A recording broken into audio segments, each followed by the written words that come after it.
Ola a todos. Imaginades vos vivindo nunha cidade onde viven 20 millóns de persoas? Si, a verdade é que é bastante difícil de imaginar, pero esta é a realidade na que viven, soñan, traballan, cantan e bailan os galegos que están aquí en Sao Paulo, en Brasil. Sao Paulo é un dos centros financeiros máis importantes do mundo, pero é tamén a cidade de Brasil a que emigraron máis galegos. Sempre fomos ben recibidos. Isto debe ser porque Sao Paulo é como un enorme puzzle feito con peciñas de todos os países do planeta. Pero tamén é certo que, tras a crise do ano 29, o goberno brasileiro restrinxiu a entrada e a estadía de inmigrantes, tamén a dos galegos. Daquela o país non ia ben, e claro, aqueles galegos que axudaran a levantar a economía, aqueles emigrantes que axudaran a levantar a economía, pois empezaban a ser como unha carga. Algo parecido ao que está correndo agora mesmo en Europa. En fin, o caso é que daquela moitos galegos foron expulsados.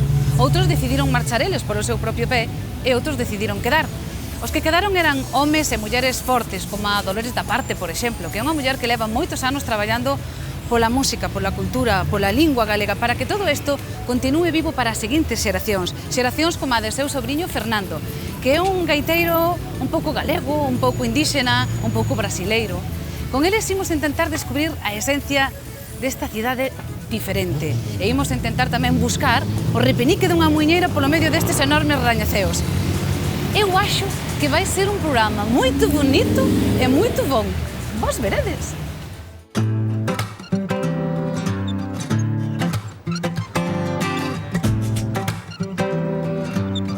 Desde un piso 42, así é como vemos Sao Paulo. Realmente impresiona, ata onde che dá a vista só hai rañaceos. Sao Paulo non é unha cidade, é unha inmensa metrópole de aceiro e cristal. Con máis de 20 millóns de habitantes, 6 millóns de coches e unha das maiores flotas de helicópteros do planeta. Porque aquí é máis doado andar polo aire que pola rúa. Hai moitísima xente, moitos atascos, hai moito de todo. E o que non hai, impórtase ou fabrícase ou directamente invéntase.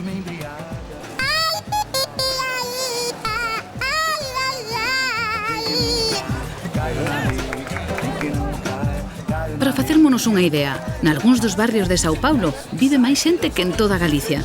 As rúas son un permanente fervedoiro, e xa debía ser unha cidade movida cando chegaron os primeiros galegos a finais do século XIX. Claro que desde aquela xa choveu, e os emigrantes aquí pasaron por todo, polo bo e polo malo, pero nunca perderon a súa cultura e a súa identidade. Iso percíbese moi ben no centro hispano-brasileiro. Aquí a música segue soando espontánea e alegre. E a través do grupo Lembranzas e Agarimo traballan desde hai décadas para seguir manténdoa. Aprendenlles os nenos, ensínanlle as novas xeracións bailes e melodías que sen carballeiras, en pulpeiras, aquí, no medio do asfalto, teñen o mesmo sabor e o mesmo sentimento que na mesmísima romería de San Campio.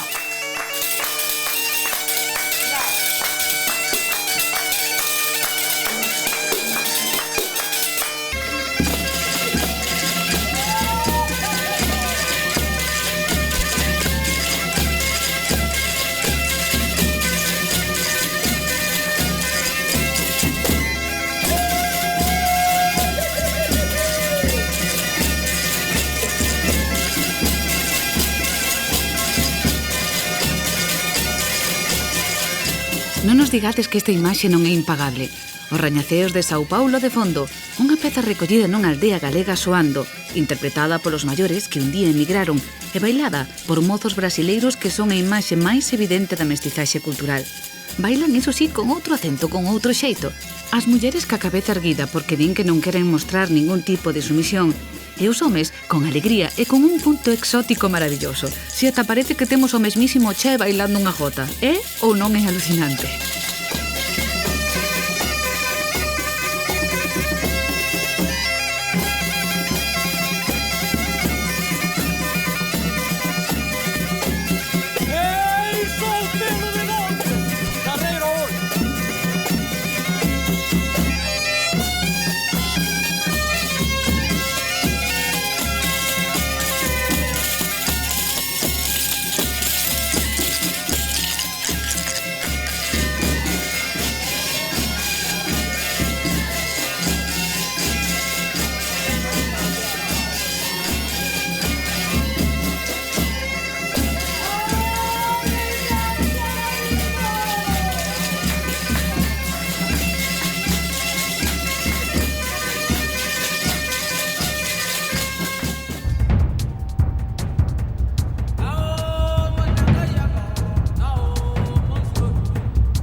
Brasil foi durante moitos anos un territorio convulso de loitas e conquistas. Todo comezou aquí. Este é o primeiro edificio que se construiu na colonia no século XVI. Era unha escola creada polos xesuítas que chegaran aquí co obxectivo de cristianizar os indígenas. Aquel Sao Paulo primixenio era un lugar inhóspito, selvático, un lugar temido polos colonos portugueses e unha das colonias máis pobres daquel Brasil que aínda tiña enormes territorios virxes. Agora, no século XXI, Sao Paulo segue sendo unha selva, pero de formigón, cristal e miles de antenas. E aquel lugar que os indígenas defendían case cas mans é agora a cidade máis rica da América Latina e a quinta cidade máis poboada do mundo. Realmente é impactante pensar que en apenas 500 anos daquela pequena escola dos xesuítas xurdira esta inmensa cidade apabullante, enorme, que nunca acaba. Cuando cheguei eu no 57, dicía yo, mira, jolín, que es esto? Nunca tiña visto unha coisa semejante igual. Que te chamaba a atención? Pois miraba e dicía, miraba, que cosa fantástica, como son as Américas, tiñan razón os nosos escritores. Sao Paulo moito grande, moito rico e moi traballador. Sí, iso que somos os pillamos algúns paulistas correndo e disfrutando do tempo de lecer, pero non é fácil. Non, aos domingos. O paulista se levanta ás 5 da mañán, ás 6 sale para traballar e regresa ás 9 desde a noite. Que vida tan bonita! E a samba para cando queda. O paulista é amigo. Quando fazes un amigo brasileiro paulista, ele é amigo para a vida toda. É leal, é leal. Aunque son un poquinho desconfiados tamén no empezo, mas depois non. Como os galegos. É claro, como por eso nos adaptamos tamén aquí, ¿no? Nos adaptamos precioso. E nos reciben de brazos abiertos. ¿Sí? Son moi cariñosos, son gentiles, é xente moi boa. Son guapos? Sí, a muller brasileira é moi charmosa. Sí, señora, elegantísima. Sempre estará con as uñas feitas, un labio pintado e un tacón posto. E principalmente vai ao calor que vai. Vai ao calor que vai. Un tacón, sí, charme, e dale pa aquí e dale pa lá. Como chamadas presumidas como é? Como dicías antes? Como se de presumida? Son moi charmosas. Charmosas. Son moi charmosas. E os paulistas? Porque houve moito paulista de ollos claros que non ten nada que ver cos do norte. Non. Os paulistas tamén son un pouco máis reservados, non son tan atirados como os cariocas, nin como os baianos, mas sí, son máis serios, máis concentrados, un pouco máis preocupados com o seu traballo. O traballo en Sao Paulo é unha relixión. O ritmo é frenético, non hai horas. A xornada mídese en volume de vendas e en porcentaxes de productividade. Na Avenida Paulista a xente anda con paso acelerado, cada un o seu. Capitalismo puro. Cada día marca novos obxectivos e se non se cumplen, quedan para a noite. E aínda na escuridade, Sao Paulo brilla, vólvese de cor plata, ata parece que respira. Pero dura pouco. Ás 5 da mañá, un novo día, os paulistas volven ao traballo. E os galegos, como nos adaptamos a isto? Pois perfectamente, porque se trata de traballar, xa sabedes que case sempre temos moi boa fama. A mí con 23 anos me chamaban de señor, no traballo, en todo quanto era lugar. Entón fiz amizade e o español, mas o galego, principalmente, sempre foi moito respeitado aqui, até hoxe. Eu vinha en solo, non tiña amigos, non tiña parentes, non tiña nada, mas me acostumbrei, me adaptei e hoxe eu me sinto ben. A miña filla vive na Espanha, que naceu aqui, tiña un neto, que eu vá para lá, eu non quero ir. E quando eu saí de lá, a coisa non estaba moito boa na Espanha, mas eu, se puser na balança, eu gostaria máis de estar ao lado que aqui. Unha das coisas que eu noto máis falta de lá son as comidas. As daqui gosto da feijoada, mas... A feijoada, aínda non vos falamos dela. É un prato típico do Brasil, co que, por certo, nos recibiron o equipo de Lalá no centro hispano-brasileiro. A base son os feixóns como pequenas favas negras. Está boísima. Xa vedes que non quedou nada. Pero o mellor foi a sobremesa, porque puidemos conversar con estes galegos que foron chegando a Sao Paulo ata a década dos 60. Falaronnos das moitas actividades culturais que organizan aquí e que boa parte da culpa a ten Marida Parte, a presidenta do centro e directora do grupo de baile. E contáronos tamén que despois do duro traballo seguen xuntándose nas fins de semana para falar e para armar festas como esta, que son a mellor terapia de relaxación do mundo.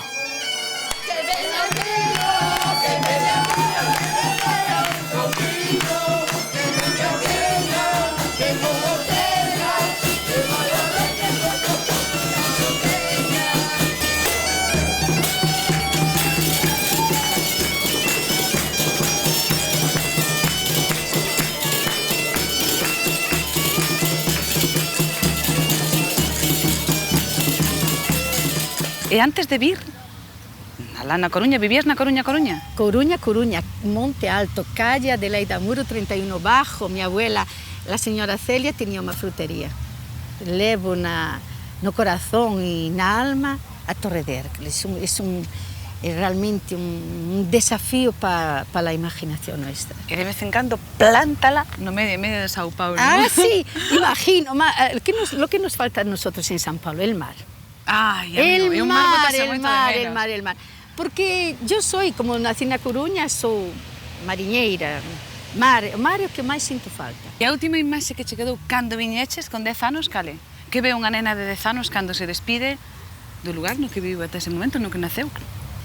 Unha incógnita, unha tristeza así, tristeza e felicidade. Felicidade porque iba a encontrar mis padres e tristeza porque non sabía unha incógnita. Será que vou gostar? Deixaba meus amigos, deixaba a minha avó, deixaba a minha familia, deixaba a minha terra. Vivir na Coruña, que bonito, Acordas, te canta un poquinho. Andar de parranda e dormir de pé, dormir de pé, vivir na Coruña, que bonito, Dolores emocionábase ao falar da avoa e daquela Coruña que tivo que deixar cando era unha nena, porque algo lle quedou atrás, algún anaco do seu corazón que aínda segue en Monte Alto. Pero o resto teno aquí en Sao Paulo e desde aquí traballa incansablemente para que a cultura e o sentir galego non se perdan entre os rañaceos.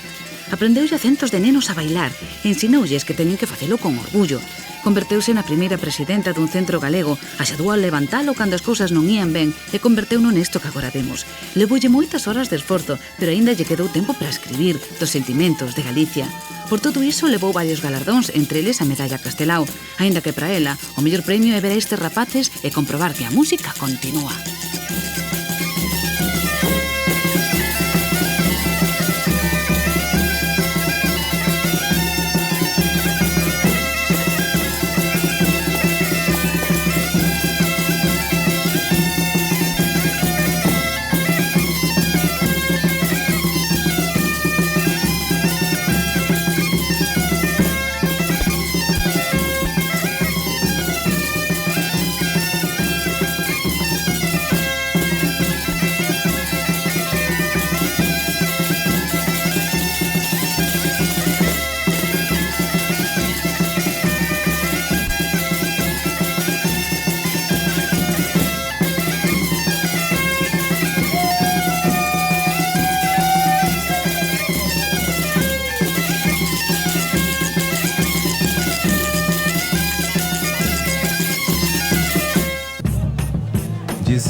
Se agora en Europa nos resulta difícil afrontar as chegadas masivas de inmigrantes, quizáis deberíamos pensar que antes foron outros os que tiveron ese problema.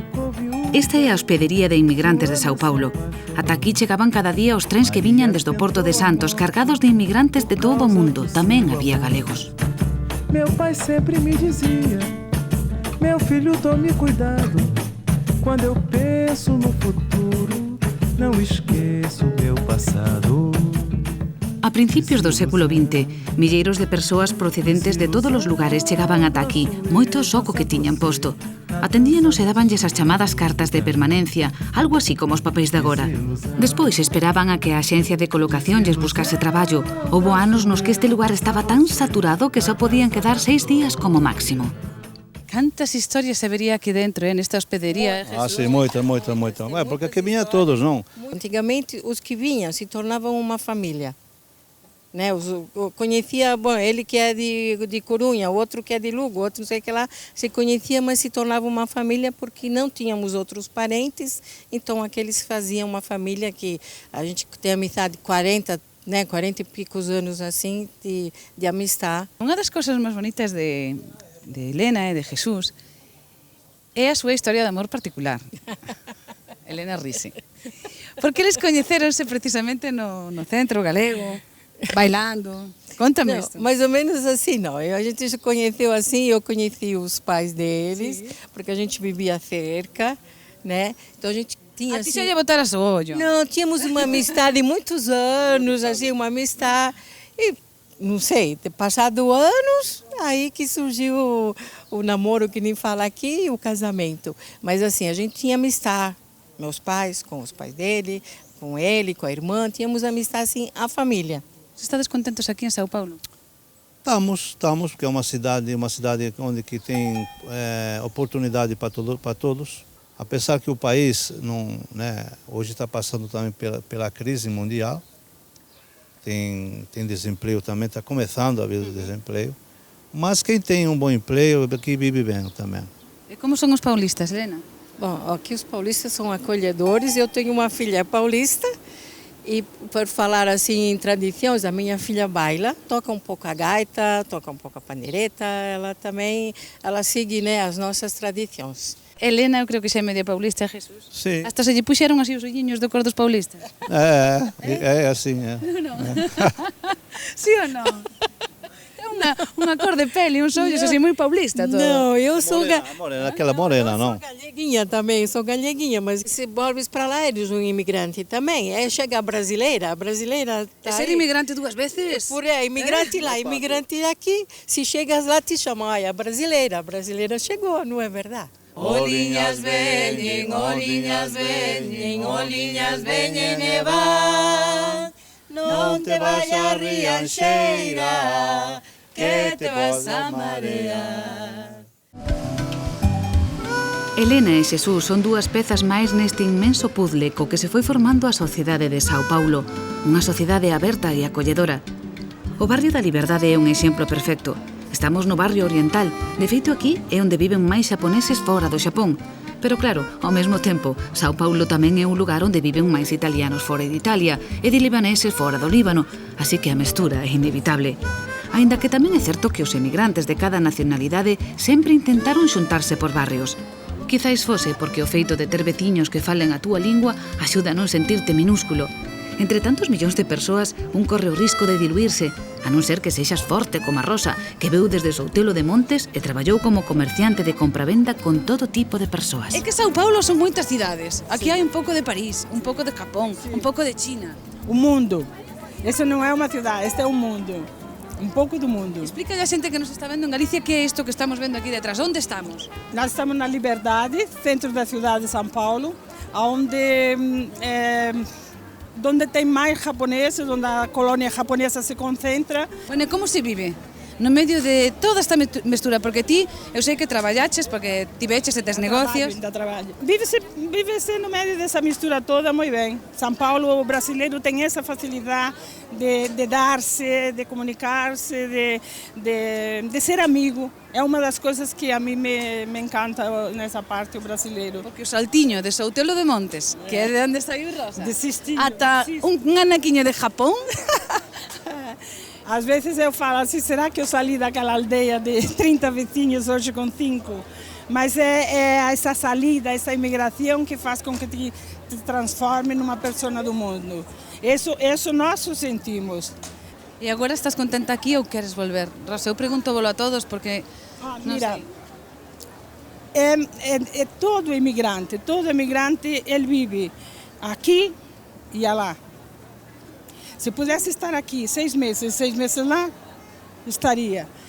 Hoje não dá para viver lá porque tem os filhos, os netos que te prendem, que não te deixam.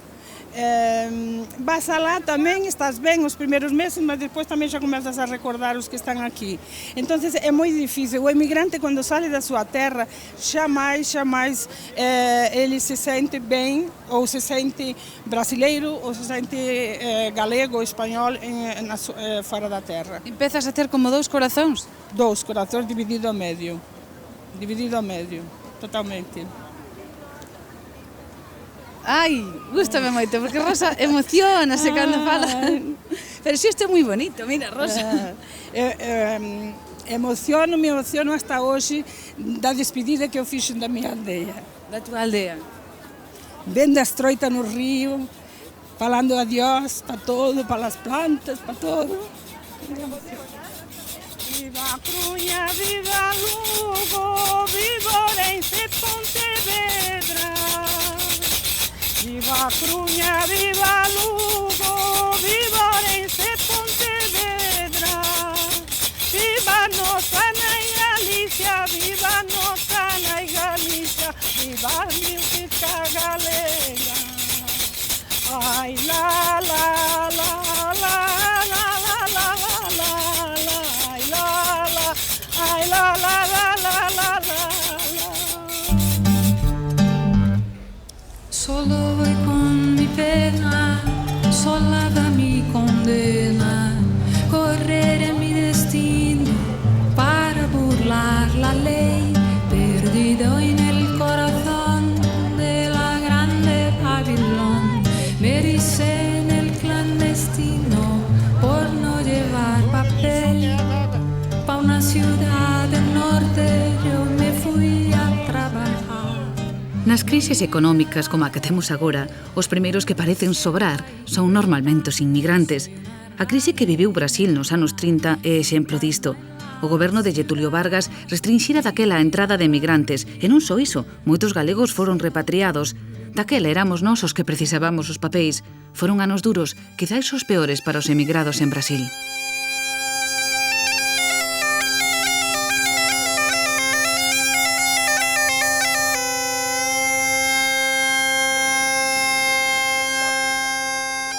Décadas despois, os netos daqueles galegos que permaneceron en Sao Paulo son cidadáns brasileiros de pleno dereito, os que xa ninguén pode nin quere expulsar. Foron nenos que medraron como a Fernando da Parte entre dúas realidades. El herdou os rasgos indígenas de súa avoa, de Pernambuco, pero a sensibilidade para emocionarnos tocando un alalá é de seu avó, da Estrada. Ten o encanto dos brasileiros, pero a constancia de seus pais, dous emigrantes que cumpriron o soño de ter un fillo economista.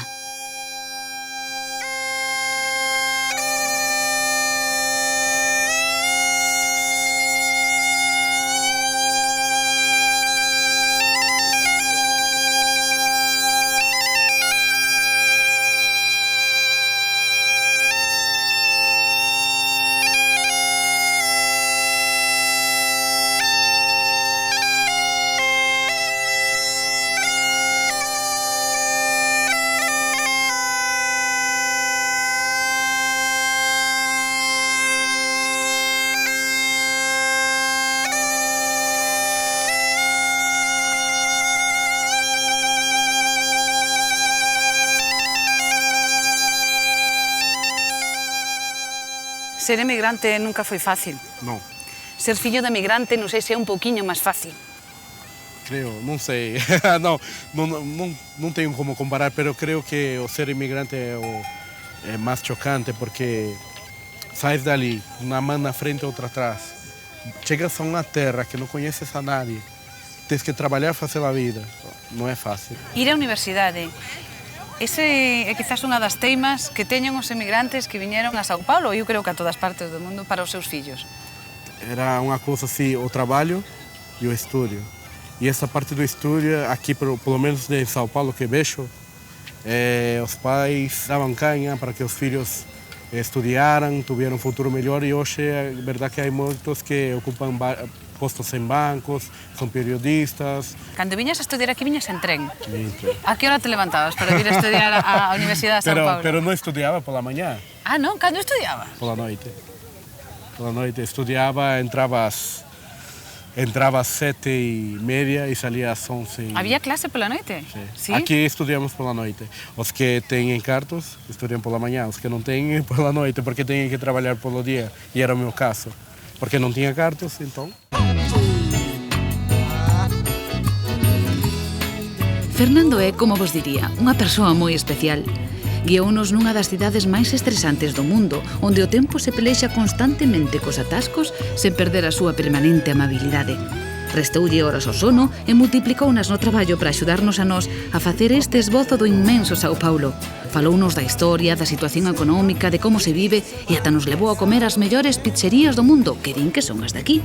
Falounos do Sao Paulo da súa nenez, cando traballaba axudándolle a seus pais, e dos primeiros encontros ca música galega. Foi bailando en lembranzas. Bailas desde, bueno, polo menos baila galego desde que tes 7 anos. Eso. Eso de... E como foi ese primeiro contacto? Como recordas? Recordo moi vagamente que era o sobrinho da diretora, ¿no? Entonces los tíos, todos me brincaban conmigo. Me recuerdo que de las tías, ¿no? Que bailaban junto conmigo, ¿no? Porque había todos los rollitos con las tías y tal. Era una época boa. Que o que che pode traer a un neno de 10 anos para tocar a gaita en Sao Paulo? Bueno, naquela época tinha os mais velhos, porque na nossa cabeça, que era como tinha 10 anos, tinha 5, tinha 7, a palavra Galícia. Galícia, e que tínhamos Galícia com uma coisa enorme, porque depois vês que são 300 caralho, que são 300 quilômetros de ali para 300 de aqui, e que para nós é maior que isso. Cal é o concepto dun neno desa edad, cando lle explican que Galicia, como é? Ti disme que é máis grande, pero que máis? É o verde, é a gaita, é o verde, é o mar, as comidas, a cultura, é isso que vemos. Um paraíso, um paraíso. Assim que descrevo. Era um paraíso para nós. A gaita para mim foi que deu-me a oportunidade de conhecer fazer muitos amigos, conhecer vários sítios. Então é uma nave que me leva a muitos sítios. Veo assim desta maneira. Sí? Sí. Cando tocas a gaita viaxas. Lévate. Eso. Din que en Sao Paulo un pode atopar de todo, pero quizáis o máis difícil é atoparse a un mesmo e manter esa identidade nunha cidade chea de emigrantes. Fernando teno claro, nin vivir aquí, nin traballar nunha multinacional impiden que sinta como un gaiteiro. E emocionase tocando, e emocionase falando de Galicia e do avó Emerio e daquela aldea da que un día partira. Fernando estivo nela e nunca esquecerá. Fun ali, son dentro de Emerio. Dentro de Emerio, sim. Entra na minha casa, a casa do teu avô é essa, e aí já foi uma coisa assim que acordei-me, não? Do meu avô, acordei-me do meu tio. E claro, ia chegar e conhecer a zona de onde eres e as músicas de onde eres, que para um gaiteiro não tem melhor que isso, não? Emocionaste un pouquiño falando de... Un pouquinho. Sabes que me resulta moi curioso? Por qué? Verás, comentábamos antes entre do equipo de la LAC que cando ímos a sitios como Sao Paulo, Habana ou Buenos Aires e nos encontramos con xente como a vos, que a veces decimos, carai, o mellor é que nós non valoramos todo o que temos. Que assim também. Que eu, pelo menos, não é porque... Uma coisa é, não são... Há que ver a definição de galego, pero não sou galego, nasci no Brasil. Pero que, tuvimos uma criação toda em algumas bases de trabalho, de estudar e tudo. E aí te acordas dos dois velhos. e aí te acordas do teu avô, como foi a vida, que não era fácil. E a verdade é que são coisas que não é somente nascer num sítio, não, mas são coisas de vida, de educação, de costume, de tudo isso, que é mais falar que nascer num sítio.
Os de Alalá temos que confesar que non esperábamos vivir con tanta emoción esta visita a Sao Paulo. Quizáis porque, tontos de nós, pensábamos que no medio de tantos rañaceos Galicia non tería moito espacio. Pero teno. Teno no corazón, na imaginación e na música dos galegos que viven aquí. Eles mostraronnos sen pudores que en cada nota e en cada punto dunha muiñeira pode haber sentimentos moi profundos de alegría e ás veces tamén de tristeza. E tanto ten que soe na Coruña, no Xapón ou en Sao Paulo.